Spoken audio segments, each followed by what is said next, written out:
আজ ঘটনাবহুল ৫ মে ২০১৩ সালের এই দিনে ঢাকার ঐতিহাসিক শাপলা চত্বরে আওয়ামী লীগ সরকারের নির্মমতার এক নজির সৃষ্টি হয়। ১৩ দফা দাবিতে আয়োজিত সমাবেশে সারা দেশের আলেম ওলামা শাপলা চত্বরে অবস্থান নিলে রাতের অন্ধকারে বিদ্যুৎ বন্ধ করে হত্যা করা হয় অসংখ্য আলেম ওলামা ও ইসলামপ্রিয় ছাত্র জনতাকে। শাপলা হত্যাকাণ্ডের দীর্ঘ ১২ বছর পর এক রক্তক্ষয়ী গণ অভ্যুত্থানে স্বৈর শাসন থেকে মুক্ত হয়েছে বাংলাদেশ। অভ্যুত্থানের ৮ মাস পেরিয়ে গেলেও এখনও নিহতদের পূর্ণাঙ্গ তালিকা প্রকাশিত হয়নি তদন্ত কমিশনও। তবে হেফাজতের নেতারা এখন বিচারের চেয়ে নির্বাচনের দাবিতে বেশি সোচ্চার। নির্বাচন আগে নাকি বিচার আগে নিয়ে ভোটের ট্রেন্ডে আলোচনা করতে চাই। সঙ্গে আছি আমি হাসিব বিল্লাহ। দর্শক, শুরুতে দেখে নিতে চাই ভোটের মাঠে আজ কোথায় কি আলোচনা হলো, যারা কথা বলেছেন সে বিষয়গুলো আমরা সংক্ষিপ্ত করে একটু দেখে নিতে চাই। আজকে শাপলা চত্বর নিয়ে ছাত্র শিবিরের একটি কর্মসূচি ছিল। সেখানে শিবিরের কেন্দ্রীয় সভাপতি জাহিদুল ইসলাম বলেছেন, রাষ্ট্রীয়ভাবে শাপলা গণহত্যা দিবস ঘোষণা করতে হবে। তিনি শহীদদের সঠিক তালিকা তৈরির আহ্বান জানিয়েছেন। এদিকে একই স্থানে শাপলা চত্বরে বিকেলে ইনকিলাব মঞ্চের মুখপাত্র শরীফ ওসমান হাদি বলেছেন, হেফাজতের সমাবেশে অংশগ্রহণকারীদের মামলা প্রত্যাহার করতে হবে। এখনও প্রায় ৩৫০০ মানুষের বিরুদ্ধে মামলা করা হয়েছিল এবং সেই মামলাগুলো প্রত্যাহারের দাবি জানিয়েছেন। এছাড়া ইউরোপীয় ইউনিয়নের রাষ্ট্রদূত মাইকেল মিলার বলেছেন, নির্বাচনের আগে সংস্কারগুলো সম্পন্ন করা প্রয়োজন। আজ প্রেস ক্লাবে ভিআইপি লাউঞ্জে আয়োজিত একটি ডিকেবের অনুষ্ঠান হয়েছে। সেখানে তিনি বলেছেন, নির্বাচনের আগে সংস্কারগুলো প্রয়োজন এবং নির্বাচন নিয়ে ইউরোপীয় ইউনিয়নের কোনো চাপ নেই।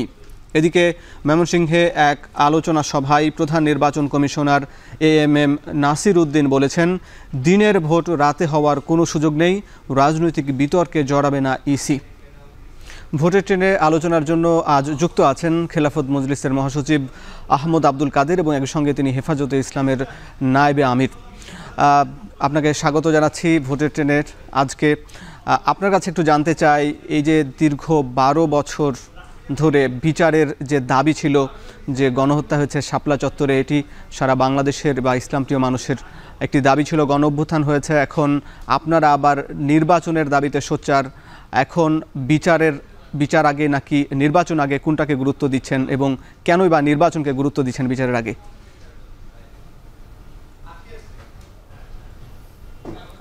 ধন্যবাদ আপনাকে। আপনি যেমনটা বললেন, বিচার আগে নির্বাচন, আগে বিচার, বিচার আগে নির্বাচন, এই ধরনের কোনো কথা আমাদের মধ্যে আলোচনা হয় নাই। বিচার আমরা চেয়েছি, প্রথম দিন থেকে আমরা দাবি করে আসছি। পরিবর্তিত পরিস্থিতিতে আমরা মামলার কাগজপত্র জমা দিয়েছি এবং আমরা আশা করেছিলাম যে এর মধ্যে মামলাগুলো প্রত্যাহার হয়ে যাবে। আমাদের যে মামলা ছিল আমাদের বিরুদ্ধেই প্রত্যাহার হয়ে যাবে। এখনও তা হয় নাই, যদিও একটা প্রক্রিয়া চলছে বলে জানি, তা জানিয়েছে কর্তৃপক্ষ। আর বিচারের দাবি তো আমাদের ছিল এবং আমরা নিজেরাও আমাদের পক্ষ থেকে মামলা দায়ের করা হয়েছে এবং বিচার শুরু হবে বলে তারা আশ্বাস দিয়েছেন। এই বিচারের সঙ্গে নির্বাচনের সম্পর্ক নাই। বিচার হতে হবে, তার নিয়মে বিচার এগোবে এবং ত্বরান্বিত হতে হবে, কারণ বিচারটা দ্রুত হওয়া প্রয়োজন আর নির্বাচন হওয়া প্রয়োজন, দুটি হওয়া প্রয়োজন। কিন্তু কোনটা আগে কোনটা পরে এরকম কথা নেই। এটা কিন্তু আপনারা বুঝতে পারছেন আমি যেটা বলতে চাচ্ছি। কিন্তু আপনারা সংস্কার বা নির্বাচনের আগে আপনারা বিচারের জন্য যে সোচ্চার হওয়ার কথা ছিল, সেই সোচ্চার হেফাজতে ইসলামের পক্ষ থেকে তেমন একটা লক্ষ্য করা যাচ্ছে না। আসলে এই বিষয়ে কেন পিছুটান কেন? আমার মনে হয় এই পিছুটানের কিছু নেই। এই কথাটা এর মধ্যে ঠিক নেই, এটা বিভ্রান্তি তৈরি করছে। আমরা বলেছি যে পরিবর্তিত পরিস্থিতিতে আমরা বিচারের দাবি জানিয়েছি এবং আমাদেরকে বলা হয়েছে বিচার শুরু হবে। আমাদের কাছে তথ্য জানতে চেয়েছে, আমরা এই তথ্য দেওয়ার চেষ্টা করেছি এবং শহীদদের তালিকাও আমরা চেষ্টা করেছি। আমরা তালিকা এখনও চূড়ান্ত হয় নাই, আমরা তা জানিয়েছি। তারাও বলছে আমরা অধিকারের যে সমস্ত গবেষণাতে তারা জানিয়েছেন সেগুলি তারা পদক্ষেপ নিচ্ছেন এবং বিচারের দাবি কিন্তু আমরা করেই যাচ্ছি। প্রতিটি ক্ষেত্রে আমরা দাবিটা করছি এবং এক্ষেত্রে কোনো প্রকার শিথিলতা করি মসি যাতে কর্তৃপক্ষ না করে আমরা বারবার হুঁশিয়ারি উচ্চারণ করেছি। কাজে এটা বলা যাবে না যে আমরা এটার জন্য সোচ্চার না। আমরা প্রতিটি মিটিংয়ে প্রত্যেক ক্ষেত্রেই যতবার উপদেষ্টার সঙ্গে দেখা হয়েছে আমাদের, সেখানে আমরা বলেছি, আইন উপদেষ্টাকে আমরা বলেছি যে দ্রুত বিচারের ব্যবস্থা করতে হবে। ওনারা আশ্বাস দিয়েছেন, বিচার আমরা করছি। আপনাদের কি মনে হয় যে সরকার সোচ্চার হচ্ছে না, সরকার কি দ্রুত বিচার করছে বলে আপনার কাছে মনে হয় কি না, যে দ্রুত আপনাদের যে চাওয়া সে অনুযায়ী কি সরকার সঠিক পথে আছে কিনা? না, আমরা এটা বলবো না, আমাদেরকে আরও ত্বরান্বিত করা দরকার বিচারটা। দুটো বিষয়, একটা বিচার, একটা মামলা প্রত্যাহারে, দুই বিষয় ত্বরান্বিত হওয়া দরকার এবং আমরা সবসময় এরা দাবি করে আসছি। কাজেই দাবিতে আমাদের কোনো শিথিলতা নাই এবং আমরা সরকারের ব্যবস্থা দ্রুত পদক্ষেপ নেয় ব্যবস্থা করতে হবে, আমরা এখনও দাবি করছি। এবং এই দাবির ক্ষেত্রে কোনটা আগে কোনটা পরে কথা নয়, বিচার করতেই হবে এবং মামলা প্রত্যাহার করতে হবে। নির্বাচন এর দাবিও আমরা করছি। তো যেহেতু নির্বাচন আমাদের প্রাইমারি কনসার্ন না, কারণ হেফাজতের সামনে নির্বাচন প্রাইমারি কনসার্ন না, কারণ হেফাজত কোনো রাজনৈতিক দল না। হ্যাঁ, হেফাজতের মধ্যে রাজনৈতিক দল আছে কয়েকটা, আমরাও আছি, কিন্তু হেফাজত অ্যাজ সাচ তাদের প্রাইমারি কনসার্ন নির্বাচন না। এই জন্যই তাদের যে কনসার্ন, একটা হচ্ছে হেফাজতের শহীদদের বিচার করা বা যে জুলুম করা হয়েছে এই তার বিচার করা, সাথে সাথে হেফাজতের কর্মীদের উপরে যে মামলা, নেতাকর্মীদের মামলা করা হয়েছে মামলাগুলো প্রত্যাহার করা। জি, একই সঙ্গে জানতে চাই যে দীর্ঘ প্রায় 12 বছর পর আপনারা গতকাল রাতে একটি আংশিক প্রকাশ করেছেন শহীদদের তালিকা, সেখানে প্রায় 91 জনের একটি সংক্ষিপ্ত তালিকা প্রকাশ করেছেন। এই যে এত সময় লাগলো কেন এই তালিকা প্রকাশ করতে, এবং কবে নাগাদ পূর্ণাঙ্গ তালিকা প্রকাশ করতে পারবেন?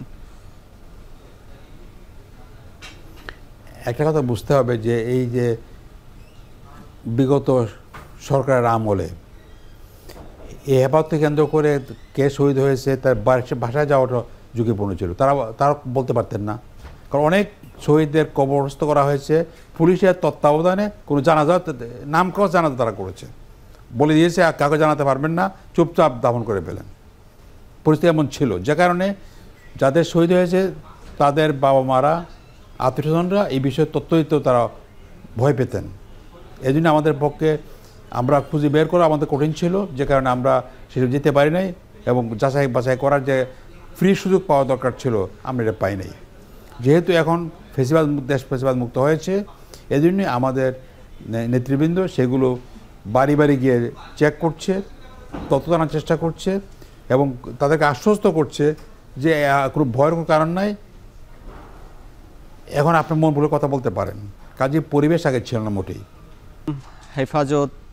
হেফাজতের সমাবেশে বিচার কার্যক্রম সবকিছু মিলিয়ে আপনারা আবার একই সঙ্গে, যেহেতু একটি রাজনৈতিক দল খেলাফত মজলিস, এবং আপনারা গত মাসে 4টি রাজনৈতিক বা ইসলামিক দল একসঙ্গে বলেছেন যে এই বছরের ডিসেম্বরে নির্বাচন সম্ভব, অর্থাৎ প্রধান উপদেষ্টা ঘোষিত যে ডেডলাইন এই বছরের ডিসেম্বর কিংবা আগামী বছরের জুন, কম সংস্কার চাইলে এই বছরের ডিসেম্বর, বেশি সংস্কার চাইলে আগামী বছরের জুন।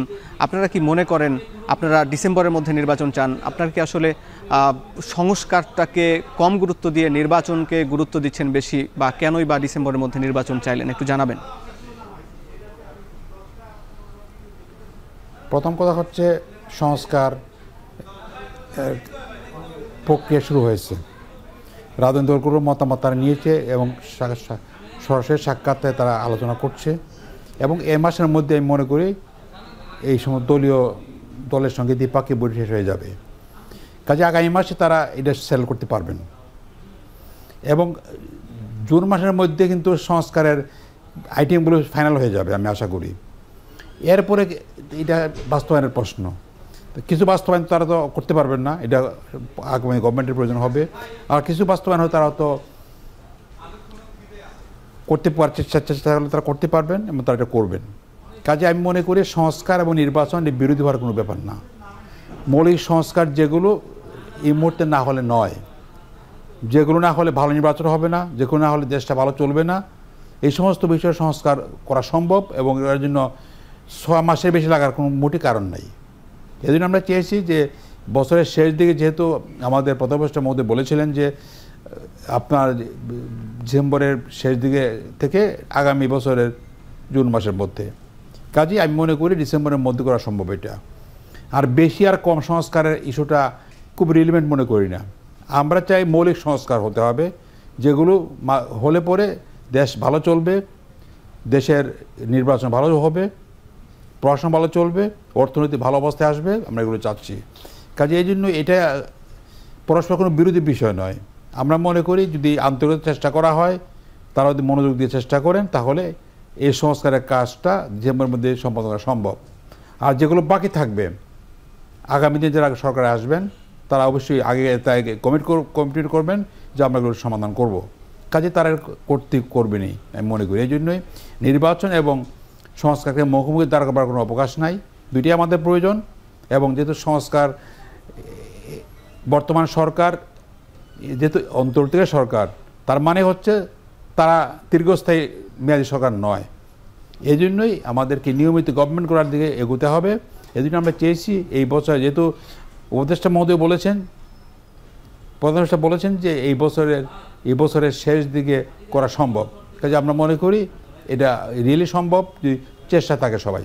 এটাকে পিছানোর কোনো প্রয়োজন মনে করি না। প্লাস মাইনাস 1-2 মাস হতে পারে, এটা ভিন্ন প্রশ্ন, কিন্তু এটা করা সম্ভব আর কি মনে করি। বিএনপিও বরাবরের মতোই ডিসেম্বরের মধ্যে নির্বাচন চাই, এবং গত মাসে যখন বিএনপি প্রধান উপদেষ্টার সঙ্গে বিএনপির প্রতিনিধি দল বৈঠক করলো এবং সেখানে তারা প্রস্তাব দিল ডিসেম্বরের মধ্যে নির্বাচনের ব্যাপারে, সেই দিনই আপনারা সংবাদ সম্মেলন করে আপনাদের অবস্থানটি স্পষ্ট করলেন। আসলে বিএনপির সঙ্গে একমত হয়েই কি আপনারা তাদের সুরেই কথা বলছেন কিনা, এই নিয়ে মানুষের মধ্যে একটি প্রশ্ন তৈরি হয়েছে, আসলে একটু ব্যাখ্যা করবেন। আপনারাও তো জানেন না, বিএনপি যখন চেয়েছে এই বছরের জুন মাসে, বিএনপির সঙ্গে আমাদের জানুয়ারি মাসে একটা বৈঠক হয়েছিল তাদের কার্যালয়ে। সেখানে তারা বলেছে আমরা জুন মাসে নির্বাচন চাই। আমরা বলছি না, এটা বাস্তব না, এটা সম্ভব না। আমরা বলছি ডিসেম্বরের মধ্যে হওয়াটাই হচ্ছে বাঞ্ছিত। কাজে এটা বিএনপি বলতে পারে যে তারা শিফট করে 25 ডিসেম্বরে গিয়েছে। আমরা চেয়েছিলাম, কিন্তু আমরা প্রথম থেকে বলে আসছি ডিসেম্বরের নির্বাচন আমরা চাই। বিএনপি কিন্তু প্রথম বলছে জুনের মধ্যে, এখন বলছে ডিসেম্বরের মধ্যে। কাজে শিফটিংটা বিএনপির সঙ্গে আমরা সুর মিলাই নাই, বরং আমরা আমাদের সিদ্ধান্তটা আগে হয়েছিল এবং আমাদের পরবর্তী 4 দলের মিটিংয়ে আমরা ঠিক করেছি সমমনা দলে যে আমরা নির্বাচন ডিসেম্বর চাই। কাজে এটা বিএনপির সঙ্গে সুর মিলিয়ে কথা বলার কথা নয়। আমরা এটা যৌক্তিক মনে করি এবং এই সময় নির্বাচন করা সম্ভব মনে করি। আপনারা ঐকমত্য কমিশনে 166টি যে স্প্রেডশিট, সেখানে 140টিতে ঐকমত্য পোষণ করেছেন আর বলছেন যে মৌলিক সংস্কারের পরে নির্বাচন সম্ভব। আসলে কোন বিষয়গুলোকে আপনি মৌলিক সংস্কার বলছেন, সংক্ষিপ্ত করে একটু বলবেন। মৌলিক সংস্কার বলতে কিছু সাংবিধানিক বিষয় আছে, এগুলোর ব্যাপারে কয়েকটা বিষয় মৌলিক আমরা মনে করি। মূলনীতির প্রশ্নে আমাদের যে প্রস্তাবনা, এটা মৌলিক বিষয়, এটা করা সম্ভব মনে করি। বেশিরভাগ দলই এর সঙ্গে একমত আমি মনে করি।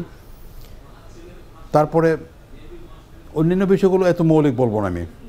আর নির্বাচনের বিষয়ে কিছু সংস্কার প্রস্তাব তারা দিয়েছেন, আমরা কিছুর সঙ্গে একমত হয়েছি, কিছুর সঙ্গে একমত হই নাই।